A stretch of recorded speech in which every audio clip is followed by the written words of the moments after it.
Ejulirwamu ekakasizza nti yakuwa ensala yaayo mu kiseera ekitali kigere mu musango ogwawa abamu ku bannakibiina kya Democratic Party nga bavunaana obukulembeze bwa Norbert Mao olw'okuyisa olugaayi mu nsala ya kkooti enkulu ne balemera mu yafeesi era ne bajeemera ekiragiro kya kkooti.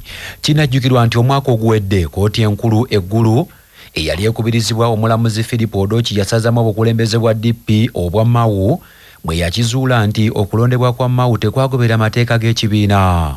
Kyokka okuva olwo Mao n'obukulembeze bwe baagaana okuteeka mu nkola ebiragiro bya kkooti ekyawaliriza abamu ku bannakibiina abakulemberwamu Kiwanuka Benedicto Galiko okwekubira enduulu mu kkooti ejulirwamu. Abalamuzi ba kkooti basatu abakulemberwa Godfrey Kiryabwire bawulidde omusango guno kwe kutegeeza nti baakuwa ensala yaabwe mu kiseera ekitali kyewala.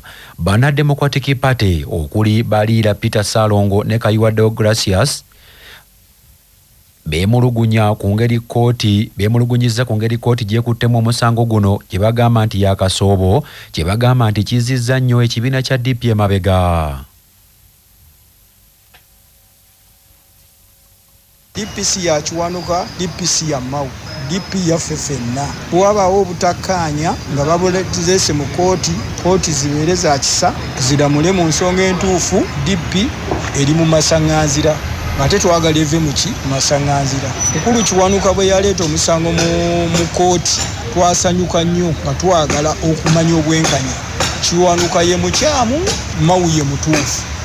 Kati tulindirira kkooti ekole ki? Esale ekituufu. Ensonga zino ez'okukandaalira mu kkooti zitukosa nnyo kuba ekibiina tekitambula, bannaffe baggwamu amaanyi, abalala ne bagenda mu bibiina ebirala olw'obuvuyo obwefombekedde mu bibiina ate nga bukolebwa abantu olaba nti bayivu. Naye tubadde tusaba abalamuzi ku luno nammwe muveeyo muyimirire ku lwammwe mulabe nti ensi Uganda mu kifo ky'ogivuunika mulabe nti mugibbulula.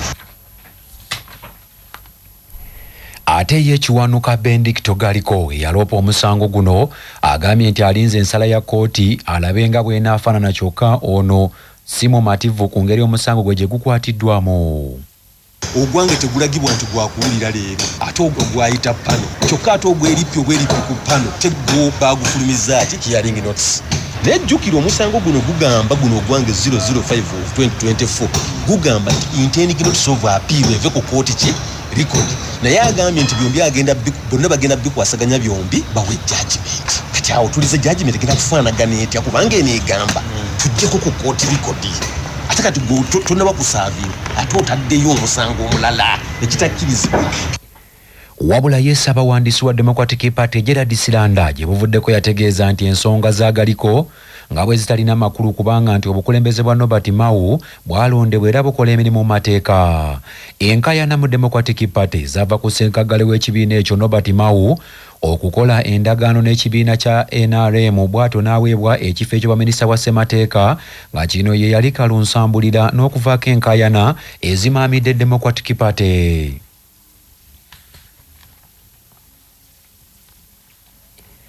Abakugu abalondoola ebyensimbi n'ebyenfuna mu ggwanga bawabudde gavana wa banka enkulu omujja Dr. Michael Anting Ego n'omumyuka Professor Augustus Nuwagaba abalinze okulayira okwewala okukolera ku ntoli z'abanene wabula essira baliteeke ku kulondoola ensimbi eziyingira n'okufuluma okuva mu banka y'eggwanga enkulu eggwanga lireme okuddamu okugwa mu bizibu ebyagwa mu banka y'eggwanga gye bivuddeko. Bino we bijjidde ng'agavaako mu nsonda ezeesigika galaga nti gavana omujja Michael Anting Ego n'omumyuka we Augustus Nuwagaba bateekateeka okulayira okutandika okukola emirimu gyabwe mu butongole oluvannyuma lw'omukulembeze w'eggwanga okukkanya n'alipoota y'akakiiko ka paalamenti akasunsula babeera awadde ebifo era nga kaakano ekirindiriddwa be bakulu bano okulayira okukola emirimu gyabwe. Dr. Fred Muhumuza omu ku bazze balondoola ebyensimbi n'ebyenfuna mu ggwanga agamba nti okuteeka mu nkola alipoota y'akakiiko ka Kosase okugonjoola ebitatambula bulungi mu banka enkulu kyanditeereddwako nnyo essira okutaasa ensimbi y'omuwi w'omusolo.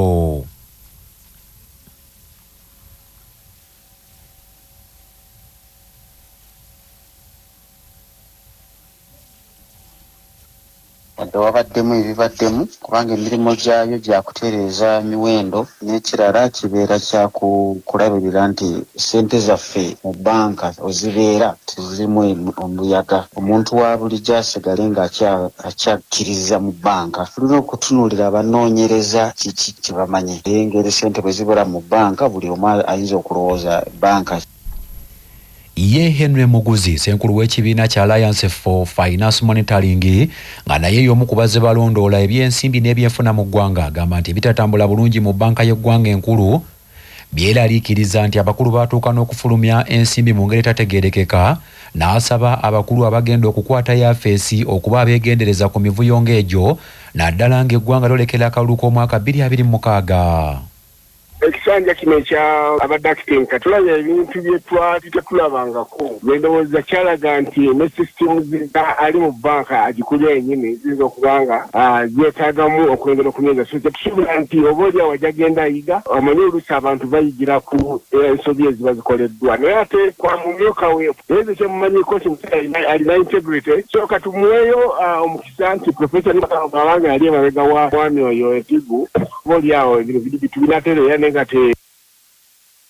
manya obuvuna obuddo obw'eddembe lyo tonyigirizibwa. Ddembe lyo ery'obwebange. Ddembe lyakukyusibwako Baluswata Property Consultants batunda ettaka ku nguudo zonna eziyingira n'okufuluma ekibuga. Va mu by'ettaka lyakulukuta ennyumba ya kyama basange ku ofiisi yaabwe ekyengera opposite Orange City essimu 0704 80 1905.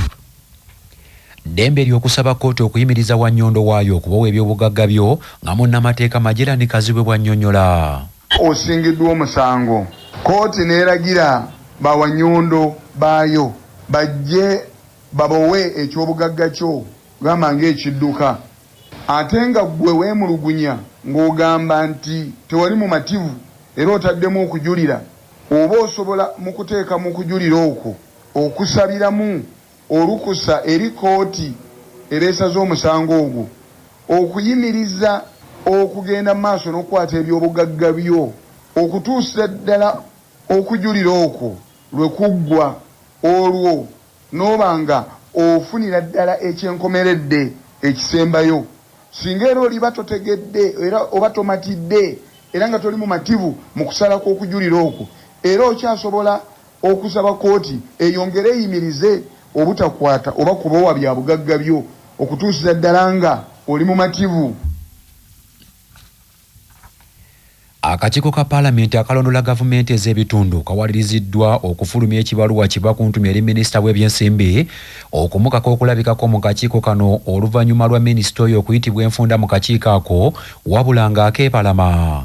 Gye buvuddeko minisita wa gavumenti ez'ebitundu yategeeza Paalamenti mu butongole nga gavumenti bwe yazzeemu okwongezaayo okulondebwa kw'abassentebe b'ebyalo olw'obutabeera na nsimbi ezeetaagisa okutegeka akalulu era nga bye bimu ababaka bye baagala minisita abannyonnyole. Omusasi waffe Joseph Seruwoza ali ku Paalamenti. Akakiiko ka Paalamenti kano akavunaanyizibwa ku gavumenti ez'ebitundu abadde balina okusinkana ssentebe w'akakiiko k'ebyokulonda era ne minisita avunaanyizibwa ku nsonga z'ebyensimbi, era nga okusinziira ku ssentebe w'akakiiko kano omukulu Ojala Mapenduzi ategeezezza nga akakiiko ak'ebyokulonda we kasindise weetonda kwako, naye nga yo minisitule evunaanyizibwa ku nsonga z'ebyensimbi ebadde esuubira okulabika mu kakiiko terabiseeko. Minisita ow'oludda oluvuganya gavumenti avunaanyizibwa ku gavumenti ez'ebitundu Betty Ethel Nalwima agamba nti basazeewo singa minisita teyeekuba mutima n'alabikako eri akakiiko bakusindika ekibaluwa kino kibakuntumye ajja alabikeko eri akakiiko abeeko byalambulula kiki ekiremesezza okufulumya ensimbi ezeetaagisa okuteekateeka okulonda kw'abassentebe b'ebyalo. Twetaaga minisita wa finance naye kijja kitya nga n'embeera y'okubanga tusimba nnyiri tekyasobola kuteekebwamu ssente. Twogedde ne ssentebe era bwe tuwongedde okukijjayo nga komiti ekola ku bya local governments, lwaki minisita wa finance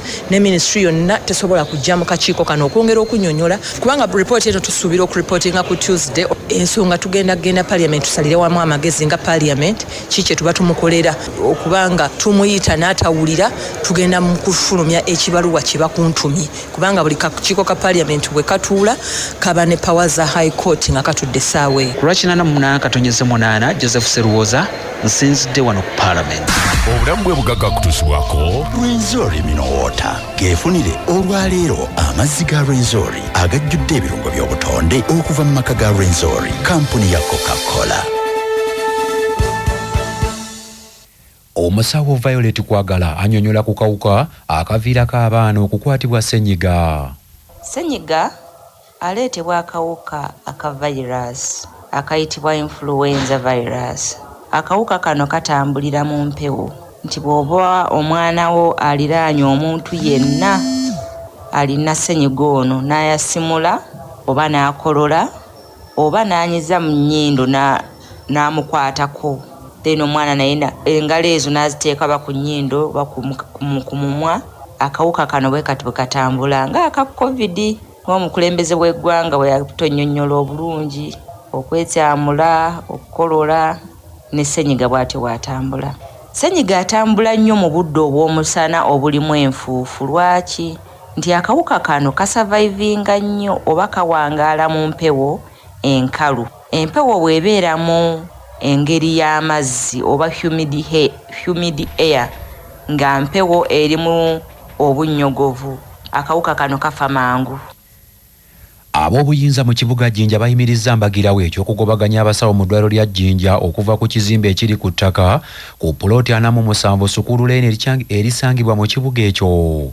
RDC w'ekibuga Jinja Richard Gulume ng'ali wamu ne Stekelaka Edward Lwanga Kosana akulira akakiiko akafuzi ak'eddwaliro Dr. David Lwanga basinzidde mu lukungaana bannamawulire ku State Hall Jinja ne bagamba nti abasawo basigale mu kifo ekyo nga bakola emirimu gyabwe ng'ensonga bwe zigonjoolwa. Twakuba nti status quo oba ekiriwo buti tugamba abasawo na bali gikozesa kisigale nga nekiriwo, era twakuba mu lukiiko olwo tinaba ebintu ebindi ebyetaaga okuba formalized. Referral hospital ebenga ne yeneki facility eyo bikolebwe nga badda kuyambibwa ku town clerk Jinja City Land Board okumanya okubona nti facility eya government ate tena government. Yes, Tekilaka Edward Lwanga yesamudde ebbaluwa yagamba nti yava mu City Land Board ng'esindiikiriza abasawo era nga yabawa ebbanga lya nnaku 3 zokka. Lwanga alagidde ebbaluwa eyo eggibwewo tekubanga eyo yawandiikibwa mumenyi bw'amateeka ng'ate naye tebamuwandiikira okumutegeeza ku kye baali baagala okukola. Jinja City terina interest ya kugoba musawo yenna ennyumba, kyo njagala kitegeerekeke. Government bweteekawo enkola tulina City Land Board nga bwe tulina City Service Commission, waliwo byeyinza okukola oluusi nga tukkanyizza nabyo yadde nga bannaffe, naye nga Jinja City tewali alina kwagala kugoba basawo okuva mu kizimbe ekyo. Mu buli ngeri ne bwe kibanga oba liizi yaggwako oba kiffe tulowooza nti abasawo abalimu be balina okuweebwa omulimu omukisa ogusooka oba gavumenti yaweebwa omukisa okuba nti ekizimbe ekyo ekibeeramu. Ekyo njagala kutegeeza kifaananyi kiyinza kubanga kibaddewo